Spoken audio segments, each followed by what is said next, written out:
coisas que você precisa saber antes de comprar a sua próxima colônia de abelha sem ferrão. Se liga aí. A primeira coisa é saber se a espécie que você quer comprar ocorre na sua região. O que eu mais vejo são pessoas que estão começando na criação, comprando abelhas que não fazem parte das espécies ocorrentes na sua região. Ah, mas Gabriel, você também não concorda com isso? Não, não concordo. Eu vou explicar para você o porquê eu não concordo com isso. Primeiro, a espécie que você está trazendo pode não se adaptar bem na sua região e você, sendo um iniciante, vai ter problemas para conseguir manter essa colônia, que vai ter um enfraquecimento natural e um subdesenvolvimento por não conhecer ou não utilizar as fontes de pasto nativas da região ou não se adaptar bem ao clima que tem na região. E segunda coisa, pode ser que essa abelha que você traga de fora ela realmente consiga se adaptar. Isso pode gerar um outro problema, que é um desequilíbrio ecológico que pode acontecer afetando as espécies ocorrentes na região. Afinal, se essa espécie nova que você trouxe se der bem na região, ela vai disputar fontes de alimento com as nativas. E se for muito desenvolvida e muito dominante, ela pode até impedir que as outras abelhas nativas da região, ocorrentes na região,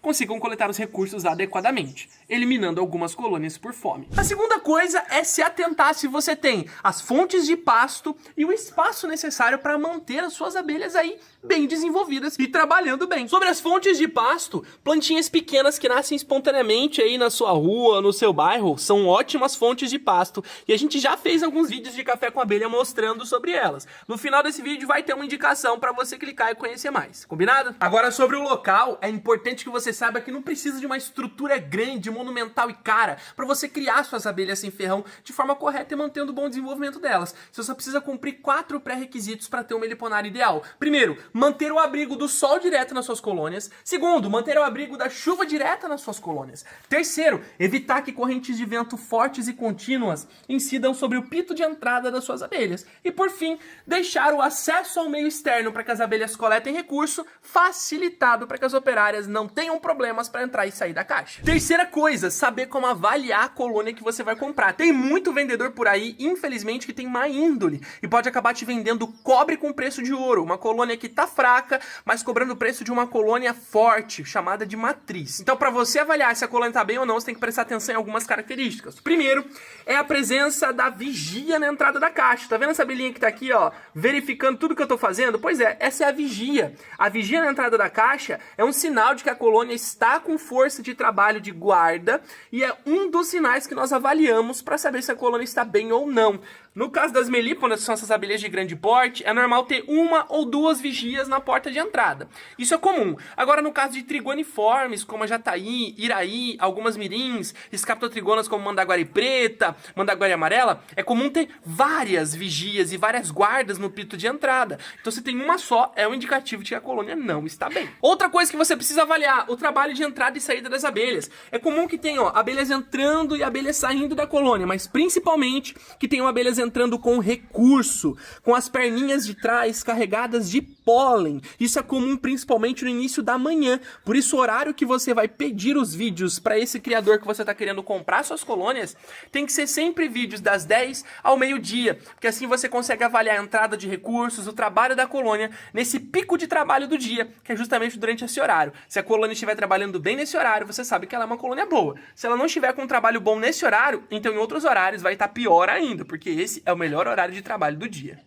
Agora, saindo da parte externa, uma outra coisa importante na parte externa é avaliar a qualidade da caixa. É importante que a caixa não tenha frestas muito grandes entre módulos, porque isso permite a entrada de inimigos naturais. E pode ser que você acabe comprando uma caixa que já tenha ovos de forídeo, de mosca soldado, ou já tenha até larvas dentro, porque ela é uma caixa com pouca vedação que permite a entrada desses inimigos. E é você que vai assumir o problema depois. Então se atente a isso. Depois de avaliar a parte externa, aí sim a gente vem para o interior da colônia. Quando a gente abre a colônia, é importante que você verifique principalmente 2 coisas. Primeiro, as reservas de cria do ninho, que são os discos de cria, eles têm que estar dessa forma aqui, ó. Uniformes, os discos planos, células todas do mesmo tamanho, uma postura saudável. E ó, bastante célula. Isso indica que a colônia está em crescimento. E outra coisa que você precisa avaliar são os potes de alimento que estão em volta da colônia. Quanto mais potes fechados tem nessa colônia que você quer comprar, melhor está a colônia e mais bem desenvolvida ela está. Uma outra coisa muito importante, avaliar também a presença de operárias. operárias. Afinal, são as operárias que vão trabalhar pelo ninho.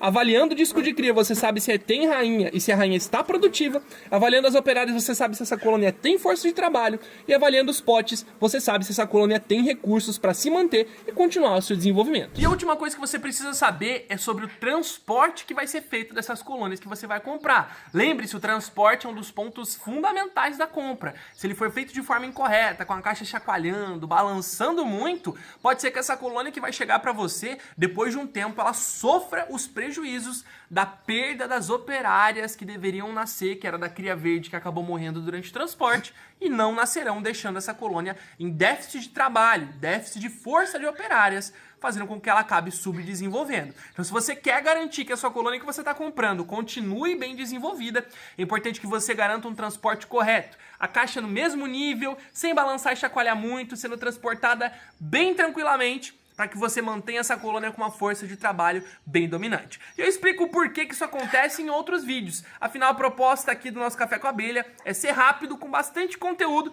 e eficiente para vocês que querem iniciar suas próprias criações de abelha sem ferrão. E aí, gostou desse vídeo? Se você quiser iniciar a sua própria criação de abelha sem ferrão com total segurança e os melhores resultados, faz o seguinte, clica no link que está na descrição ou nos comentários desse vídeo que eu tenho uma surpresa para você. Clica aí que eu e as suas futuras abelhas sem ferrão estamos te esperando. Grande abraço e até lá!